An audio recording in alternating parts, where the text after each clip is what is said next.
Tem um filósofo contemporâneo, Whitehead, que diz que a filosofia ocidental não passa de uma nota de rodapé ao texto de Platão. Quando a gente pergunta por que ler Platão, a gente pode reformular, né, essa pergunta e perguntar por que ler a República de Platão, ou por que ler um diálogo de Platão. Ela é o segundo diálogo mais extenso de Platão. A República foi interpretada, e assim também os editores antigos da República colocaram como subtítulo, o gênero do diálogo, como um diálogo político. É lá que vai aparecer a famosa cidade ideal platônica. Lá estaria exposta a utopia platônica, que seria uma espécie de idealização de um projeto político de Platão. A política, ela abrange uma série de outras questões que vão ser tratadas também na República. E por isso também a República foi considerada um diálogo sobre a educação. Há, na verdade, uma gama de temas, uma complexidade de temas que vão se misturar ali ao longo do diálogo. A gente pode acompanhar um pouquinho o percurso que os interlocutores do diálogo fazem ao longo dos 10 livros que compõem a República, sendo Sócrates o interlocutor, a personagem principal do diálogo. Então, o diálogo é construído por Platão na forma de uma narrativa indireta, na qual Sócrates narra o que havia acontecido com ele no dia anterior, que ele, então, desce ao Pireu, a famosa primeira frase da República, desci ontem ao Pireu, para as festividades de uma deusa. Essa deusa é a deusa Bendis, que é a deusa Ártemis. Quando Sócrates já estava indo embora, ele é convidado por um amigo a ir à casa de um outro amigo. Esse outro amigo se chama Céfalo. E lá na casa de Céfalo, então, Sócrates começa um diálogo com o seu anfitrião. Céfalo é um estrangeiro, mas já bem estabelecido em Atenas, numa fase final da sua vida, e justamente Sócrates então começa a conversar com ele acerca dos bens e dos males da velhice. Céfalo é alguém muito bem estabelecido e que diz a Sócrates que ele está muito bem, que essa fase da vida é muito boa, porque nós ficamos livres das paixões e ele pode se dedicar ao estudo, à filosofia, ele pode ter tempo de se cultivar. E também o fato dele ter ganhado dinheiro, ele está bem estabelecido, isso faz com que ele possa agora, se é o caso, restituir ou reparar as injustiças que ele cometeu ao longo da vida e também oferecer muitos sacrifícios aos deuses. Então Sócrates vai perguntar se justamente o que faz uma vida boa é o fato dele ter ganhado muito dinheiro. O que é de fato, né, a vida feliz? Ter ganhado dinheiro e que torna, portanto, daí a vida justa, ou a vida justa antecede qualquer outra forma e a justiça é a finalidade última da vida, a justiça aqui com uma espécie de resumo ou com uma espécie de síntese de todas as virtudes, de ter vivido de maneira adequada, né, virtuosa. Com essa questão se coloca a questão que vai ser o fio condutor de toda a República, que é justamente a ideia de justiça. Daí é necessário, portanto, definir o que é a justiça. E as dificuldades para se definir esse conceito é que vão, então, levar ao desenvolvimento do diálogo. Então, Céfalo responde a Sócrates que a justiça é dar a cada um o que lhe pertence. Sócrates vai aceitar num primeiro momento essa definição, mas vai questioná-la. E vai refutá-la no seguinte sentido: se eu tenho um amigo, e esse amigo eu sei que ele não está bem, ele não dispõe totalmente das suas faculdades, esse amigo me emprestou uma arma e ele me pede essa arma de volta, mas eu sei que com esta arma ele vai fazer mal a si mesmo ou a outra pessoa, é justo que eu devolva a ele o que lhe é próprio? Céfalo então responde que não, nesse caso não. Então a justiça não é necessariamente, em todos os casos, dar a cada um o que lhe é próprio. Se nós temos esse tipo de problema, essa definição não é totalmente satisfatória. Então o Céfalo constata a dificuldade e se retira. E diz: eu vou deixar a discussão com o meu herdeiro, com o seu filho, no caso que está ali presente também, que é Polemarco. Polemarco então dá a segunda definição de justiça. fazer bem aos amigos e mal aos inimigos. Sócrates vai refutá-lo no seguinte sentido: fazer o mal nunca é compatível com a ideia de justiça. A ideia de justiça é sempre uma ideia positiva e, portanto, fazer o mal, prejudicar, ser nocivo, é incompatível com essa ideia, logo essa definição é insuficiente. Quando Sócrates termina essa refutação de Polemarco, um outro personagem agora entra em cena, e é um personagem fundamental também. Esse personagem se chama Trasímaco. Trasímaco é um sofista. E Trasímaco dá a seguinte definição de justiça para Sócrates. Ele fica um pouco irritado com Sócrates, diz que Sócrates está, ele sim, Sócrates, sofismando. Então, indo direto ao ponto, a justiça, diz Trasímaco, é a conveniência do mais forte. Ou seja, a justiça é uma produção. A justiça não tem nenhuma relação com o bem, um bem em si mesmo, mas simplesmente com uma conveniência e com uma utilidade que o mais forte faz valer conforme a ocasião. Sócrates dá o exemplo de alguém que seria um homem muito forte, que seria o exemplo de um lutador de Pancrácio, que literalmente vale tudo, e diz também a lenda que ele devorava um boi por dia. Então Sócrates conclui o seguinte: bom, se a justiça é a utilidade ou a conveniência do mais forte, então nós seremos justos se nós devorarmos um boi por dia. E ele se irrita com Sócrates, fala que Sócrates é numa tradução da República, Sócrates é um nojento. Trasímaco então vai colocar uma segunda posição, que é justamente a justiça é não apenas a conveniência do mais forte, mas a máxima injustiça, ou seja, a máxima conveniência é ser injusto, mas parecer justo. Por quê?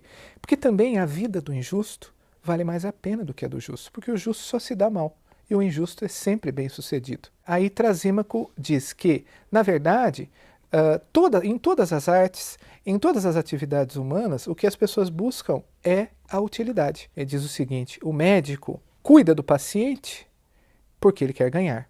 Ele não está preocupado com a saúde.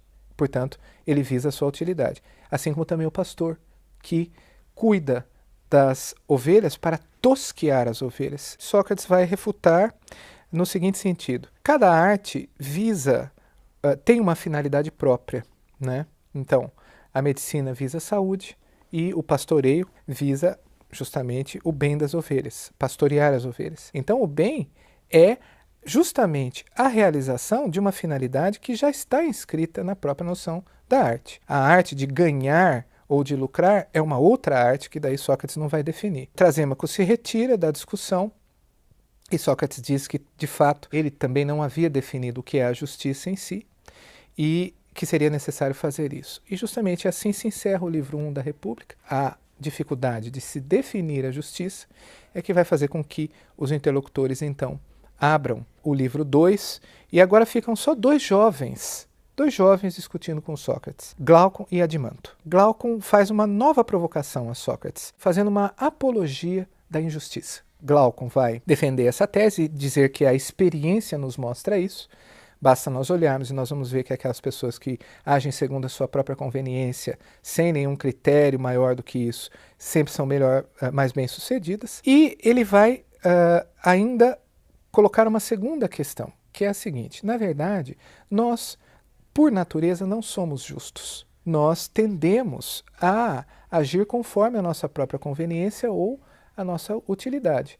E, na verdade, mais ainda, nós só somos justos ou virtuosos porque nós somos coagidos, por medo de sermos punidos. Então Glaucon vai narrar o primeiro mito da República, a história do anel de Giges. Giges, diz Glaucon, conta-se essa história, diz Glaucon, que Giges era um pastor, ele estava pastoreando as suas ovelhas e um belo dia houve um terremoto e a terra se abriu. Nessa fenda da terra ele viu um grande cavalo. Dentro desse cavalo havia um homem.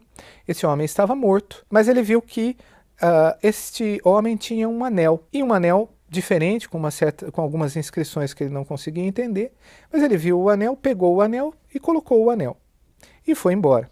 Quando ele estava na presença de outras pessoas, ele viu que, sem querer, ele girou o anel, e esse anel lhe dava o poder de ficar invisível. Estando invisível, o que Giges faz? Consegue uma maneira de seduzir a mulher do tirano local, do rei. Com ela faz um complô, assassina o rei e assume o poder. E quando ele assume o poder, ele se transforma no maior tirano daquela região.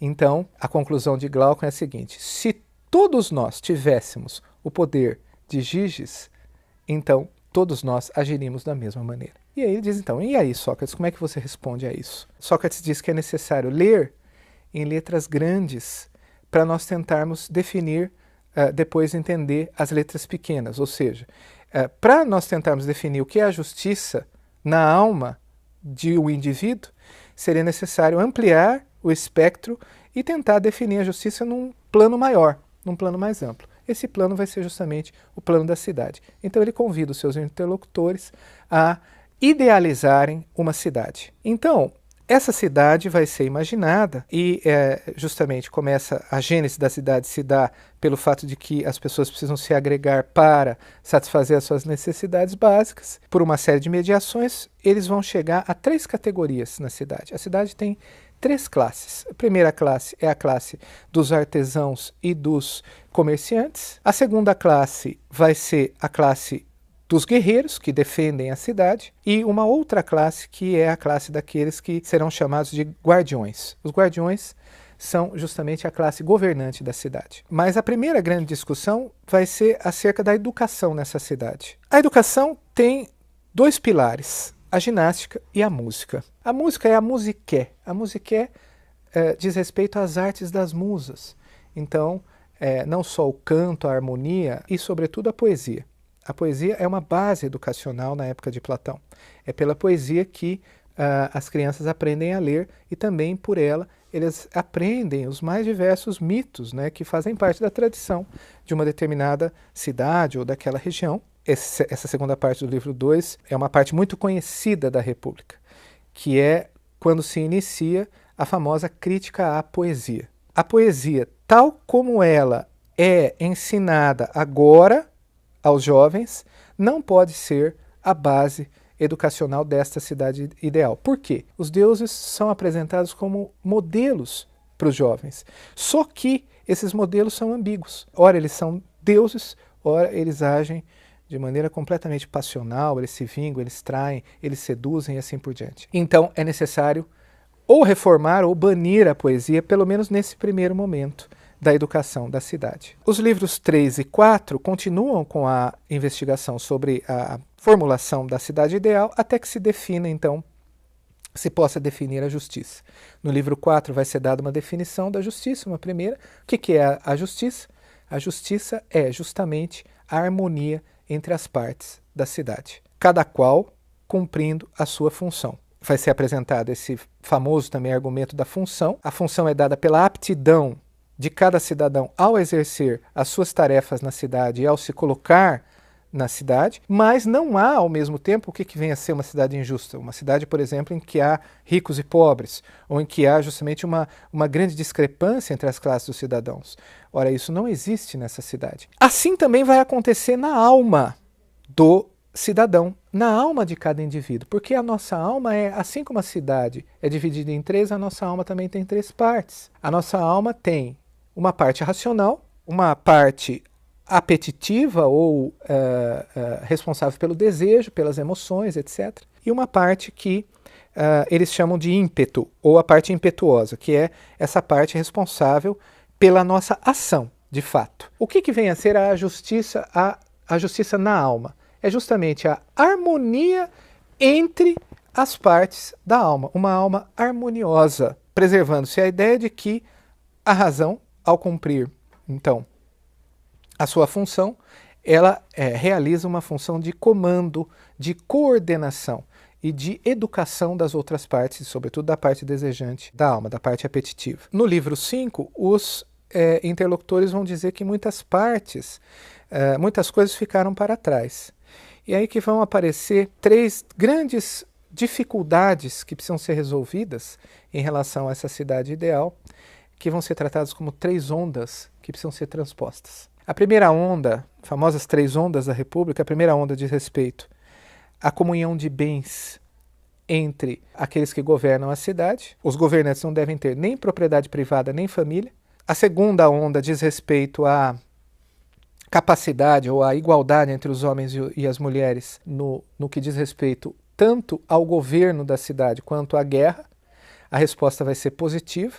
As mulheres podem governar a cidade e podem ir para a guerra. Agora, a terceira dificuldade é a mais famosa, que é quando Sócrates enuncia a seguinte tese: a cidade não será justa enquanto os reis não forem filósofos ou os filósofos não forem reis. Justamente aí começa então um problema que é da educação do governante. Aquele que tem aptidão para governar deverá receber uma educação adequada para isso. E essa educação só pode ser uma educação filosófica, porque é só a educação filosófica que nos capacita, ou que capacita o governante a contemplar a ideia do bem, que é a ideia máxima existente no plano das ideias. Nos livros 6 e 7 vai começar justamente toda uma digressão filosófica que vai tratar do objeto do saber do filósofo. O que nós podemos destacar nesses livros 6 e 7 são 3 comparações que são feitas, que são os famosos, também conhecidos, 3 símiles da República de Platão. O primeiro símile é o símile a comparação da linha, e aqui nós vamos entender essa divisão entre sensível e inteligível. Depois, o segundo símile é o símile do Sol, a analogia solar, e o terceiro é a famosa alegoria da caverna. Resumidamente, o símile da linha diz o seguinte: Sócrates pede para que se imagine uma linha dividida em 2 partes. Essa linha dividida em 2 partes representaria 2 planos da realidade. Um plano sensível, que é o plano da mudança, e é o plano dos seres que, na medida em que mudam, não têm uma realidade autêntica, não têm uma identidade, mas apenas participam da sua identidade verdadeira, que está num outro plano, que é o plano inteligível. É preciso percorrer pelo conhecimento, e é isso que vai fazer a dialética, os vários níveis, tanto do ser quanto do conhecimento, para se chegar justamente ao máximo conhecimento, que é a ideia do bem. Vamos pegar uma coisa bela, né? Alguma coisa que tem uma aparência de belo, né? Quando você contempla um quadro de uma paisagem. Então esse é um conhecimento da imagem. Depois nós passamos para um conhecimento da paisagem. Eu posso descrever a paisagem. Então isso corresponderia a uma certa descrição, que é a opinião. E aí eu passo para o plano inteligível, que é o plano a partir do qual, pelo raciocínio, eu chegarei à tentativa de uma definição do que é o belo. Não é?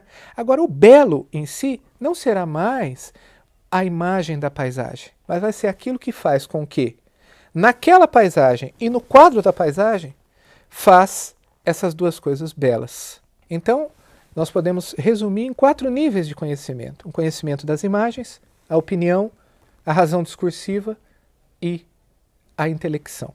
A ilustração que vai ser dada justamente no terceiro símile, que é a alegoria da caverna. Para entender esse terceiro símile, comentar a segunda comparação que vai ser feita, que é a comparação do Sol, ou analogia solar. E Sócrates diz assim: eu não posso definir o bem, eu posso apenas falar do filho do bem. O filho do bem é o Sol. O que o Sol é para o mundo sensível, o bem é para o mundo inteligível. É por isso que nós precisamos da ideia do bem. Porque o que é o Sol no mundo sensível? Ele dirá: é fonte de crescimento e de nutrição de todas as coisas, e de manutenção da sua vida. Assim também, então, no mundo inteligível, o bem é aquilo que dá unidade e inteligibilidade às ideias. Isso capacita os interlocutores de Sócrates a entenderem, né, a comparação que Sócrates vai fazer no início do livro 7, que é justamente o livro 7 se abre com a famosa alegoria da caverna. Então ele diz: imagina algumas pessoas que estão amarradas no fundo de uma caverna, voltadas para a parede dessa caverna. Elas não conseguem mexer o pescoço e no fundo da caverna, na parede, são projetadas imagens, porque entre a saída da caverna e onde eles estão, há uma fogueira que projeta como uma espécie de imagem cinematográfica as sombras dos seres, dos objetos e das pessoas que passam fora da caverna. E eles tomam as sombras como realidade. E aí Sócrates então diz que essa é a nossa condição. A nossa condição é similar a essa desses prisioneiros que a vida toda tomaram as sombras por realidade. Ele diz assim: um prisioneiro consegue, de algum modo, se libertar daquelas suas cadeias e consegue subir para fora da caverna.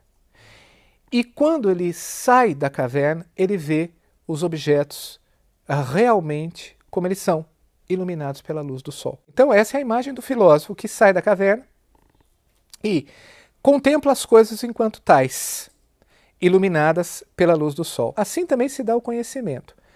Pela ideia do bem, o nosso intelecto é capaz de contemplar as ideias e, ao contemplá-las, adquirir um critério para distinguir a imagem da realidade. E, portanto, adquirir um critério para se ter saber, conhecimento. Então, agora nós não estamos restritos ao plano da opinião, mas nós podemos ter saber. E como se tem saber? Justamente pelo exercício da dialética. O prisioneiro, quando ele volta, né, para o fundo da caverna, ele vai dizer assim: olha, o que vocês estão vendo não é a realidade é outra coisa, vocês estão vendo sombras. Eles dirão: ora, você está louco, saia daqui, senão nós o matamos.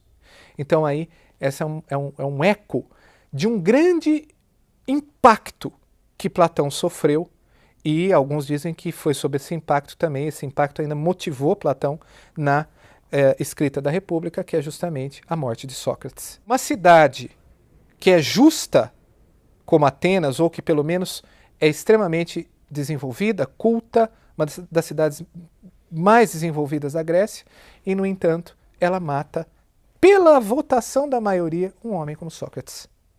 Ora, a verdade, então, pode ser a opinião? E mais, se a verdade é a opinião da maioria, como é que, então, nós vamos colocar essa questão? Se a verdade é a opinião da maioria, é justa a cidade que matou Sócrates. Mas isso não pode ser uma contradição em termos.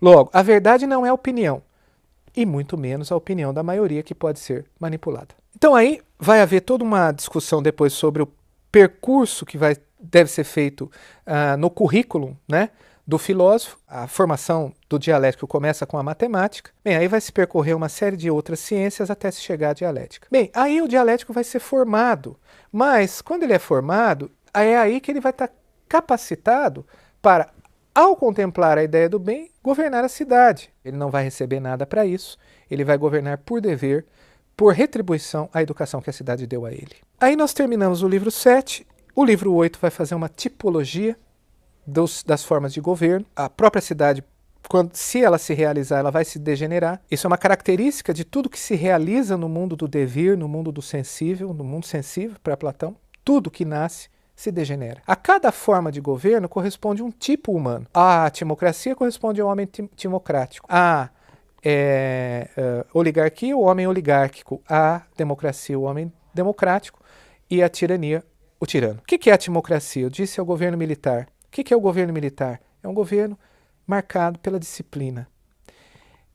A disciplina, no entanto, ela se reverte contra si mesma. Os governantes vão começar a acumular bens e vão começar a enriquecer, porque justamente aquilo que é reprimido e muito disciplinado retorna na forma de uma outra paixão. Ele terá uma paixão fundamental, que é a paixão da ambição, que vai dominá-lo. Então a timocracia se degenera numa outra forma, que é a oligarquia, que é o governo dos ricos. O homem oligárquico é aquele justamente que vai ser dominado pela paixão da ambição. A oligarquia gera um abismo entre ricos e pobres, uma convulsão social, uma violência comum, e então ela vai se degenerar na democracia. Muitas vezes se confundiu isso. Platão não está fazendo uma crítica, e nós não podemos identificar essa crítica com as formas de democracia ou o pensamento democrático contemporâneo. A questão é, a democracia lá é entendida como o reino da liberdade absoluta, e há uma grande inversão de valores. Na democracia, o pai teme o filho, o professor teme o aluno, nem mesmo o animal de carga, Platão faz uma brincadeira, obedece o seu dono. Justamente por causa disso, o caos se instaura, uma anarquia se instaura e alguém aparece como salvador da pátria. Ele é eleito, mas ele não vai mais sair do poder. E aí justamente nós temos a gênese da última forma, que é a tirania. E ao tirano, que é a figura da tirania, vai corresponder o homem tirânico. E é justamente assim que vai começar o livro 9, com um exame da psicologia do tirano. O tirano é aquele que é dominado pelas suas próprias paixões, portanto, antes de mais nada, ele é tirano de si. E por isso também ele tiraniza os outros. E o tirano não é só uma figura política, mas é uma figura como tipo psicológico que pode ser encontrado em qualquer lugar. Ele pode fazer o que ele quer, ele pode realizar todos os seus desejos. E o tirano, então, é aquele que faz acordado aquilo que as outras pessoas só têm coragem de fazer sonhando. Justamente, Sócrates vai dizer que é necessário agora uma grande pesquisa sobre os desejos. A vida boa vai ser definida por ele como uma mescla, um misto de reflexão e prazer. Prazer e reflexão. É justamente isso que o filósofo tem e o tirano não tem. O filósofo fez a experiência de todos os prazeres que o tirano fez, só que ele fez uma experiência a mais. Essa experiência é justamente a experiência de um prazer que é o mais elevado do que o ser humano é capaz, que é o prazer da reflexão. E, finalmente, a República se encerra com um grande mito escatológico, que é o mito de Ir.